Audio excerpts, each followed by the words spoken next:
Olá! Hoje nós vamos falar sobre princípio versus regra. Com o princípio, você governa. Com a regra, você muitas vezes fica escravo. Por quê? As regras são feitas pelo homem e os princípios vêm da criação, vêm de Deus. Então, para você viver a sua vida em plenitude, muitas vezes você vai acabar quebrando regras. Por quê? Porque algumas regras, inclusive, elas são tão fechadas, elas são tão posicionadas, porque muitas pessoas quebram o princípio de uma forma tão forte, tão gritante, que precisa uma, duas, três regras para poder fazer com que aquele princípio seja cumprido. Mas quando eu vivo por baixo dos princípios, eu consigo ter muito mais resultado na minha vida.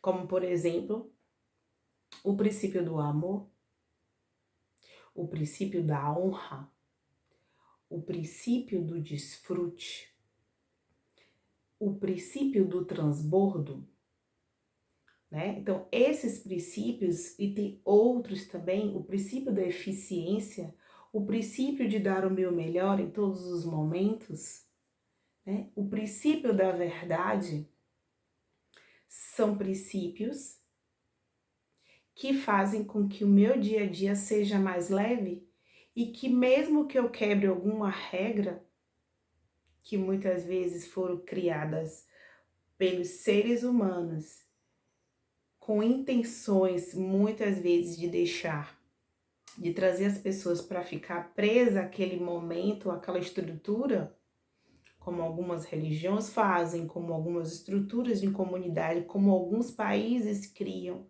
algumas cidades criam, né, as suas próprias leis. Muitas vezes, quando a gente vê no dia a dia, essas regras não fazem sentido. Por quê? Porque não existe um princípio quebrado.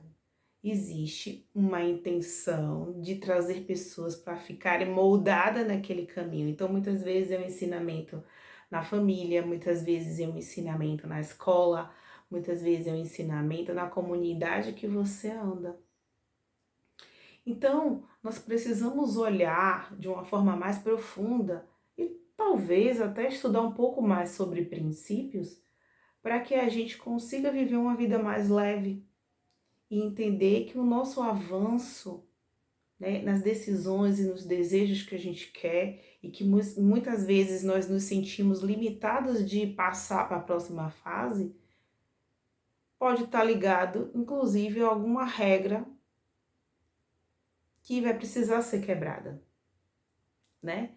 Então, essa é a chave de hoje para trazer uma reflexão do que vem a ser princípio e do que vem a ser regra, e entender que o princípio é o que vai fazer realmente a nossa vida fluir e que as regras precisam ser observadas, porque muitas vezes a regra vai mais te aprisionar do que te libertar. E nós fomos criados para ser seres livres, livres nos princípios do amor, do transbordo, do desfrute, da honra, né? E os outros princípios também que estão lá. Então, viva por princípios, não viva por regras, né? Tá bom? Então, um beijo, fica com Deus, lembre-se, é sempre 1% todos os dias. E até o próximo vídeo.